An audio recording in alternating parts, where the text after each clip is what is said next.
আমাদের যে সমস্ত ব্যাপারী ফরিয়ে আছে তাদের এত ক্যাপাসিটি নাই, কাজেই বাইরের ফরিয়ে আসে, তাদের নিজের ইচ্ছে মতো দাম নির্ধারণ করে তারা নিয়ে যায়, আবার তাদের মুনাফা অর্জন করে যে রেটে চাউল পাঠায় আমাদের সেটি। কুড়িগ্রাম জেলা শহরের পুরাতন পোস্ট অফিস পাড়ায় অবস্থিত নিজ ব্যবসা প্রতিষ্ঠানের অফিস কক্ষে বসে ধান চালের বাজার এবং সংগ্রহ পরিস্থিতি নিয়ে কথা বলছিলেন জেলা চেম্বার অব কমার্স অ্যান্ড ইন্ডাস্ট্রির সভাপতি আব্দুল আজিজ মিয়া। তার কথায় উঠে এসেছে স্থানীয় ধান চাল ব্যবসায়ীদের অসহায়ত্বের চিত্র।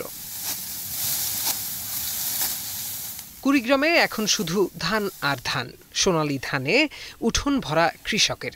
আবহাওয়া অনুকূলে থাকায় উৎপাদন হয়েছে আশাতীত, নির্বিঘ্নে চলছে বোরো ধান কাটা মারাই। তারপরও স্বস্তি নেই কৃষকের মনে, কারণ পাচ্ছেন না ধানের ক্রেতা। সরকার নির্ধারিত মূল্যের ধারে কাছে নেই ধানের বাজার দর।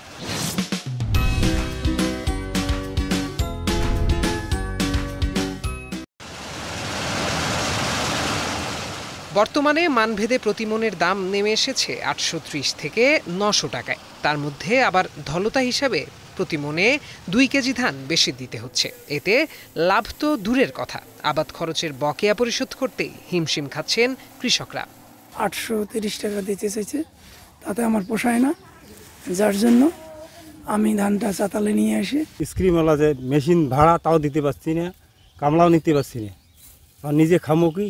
বেসরকারি পর্যায়ে ধানের মূল ক্রেতা হাস্কিং মিল চাতাল মালিকরা, তবে তাদের উৎপাদিত চালের ভোক্তা পর্যায়ে কোনো চাহিদা নেই। তার উপর সরকারের সংগ্রহ অভিযানে নেওয়া হয় না তাদের চাল, ফলে দীর্ঘদিন ধরে 5 শতাধিক হাস্কিং মিল চাতাল বন্ধ হয়ে আছে। কোনো রকমে চলছে হাতে গোনা ছোট বড় কয়েকটি অটো রাইস মিল। আমরা চাউল করলে সেটা বাজারও তো নেয় না, আবার মোট কথা ফুটো বসেও নেয় না। এই হাস্কিং মিলে উৎপাদিত যে চাল, এই চাল ভোক্তা পর্যায়েও কেউ চাহিদা নাই এবং সরকারিভাবে এই চাল সংগৃহীত হয় না।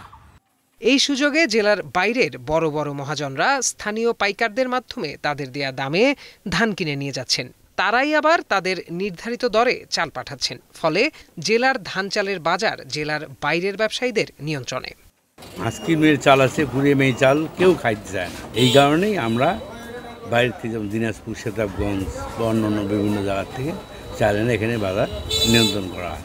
ধানের ন্যায্য মূল্য নিশ্চিত করা গেলে কুড়িগ্রামের উৎপাদনের ধারা অব্যাহত থাকবে বলে মত কৃষি বিভাগের এই কর্মকর্তার। কৃষকরা যদি আমাদের ধানের উৎপাদন খরচের সঙ্গে সঙ্গতি রেখে ন্যায্য মূল্য পায়, তাহলে আশা করি আমাদের এই জেলা খাদ্যে স্বয়ংসম্পূর্ণ থাকবে। জেলায় এবার 22,799 মেট্রিক টন সিদ্ধ চাল ও 1014 মেট্রিক টন আতপ চাল সংগ্রহে এখন পর্যন্ত 466টি মিল চাতাল মালিকের সাথে চুক্তি করা হয়েছে।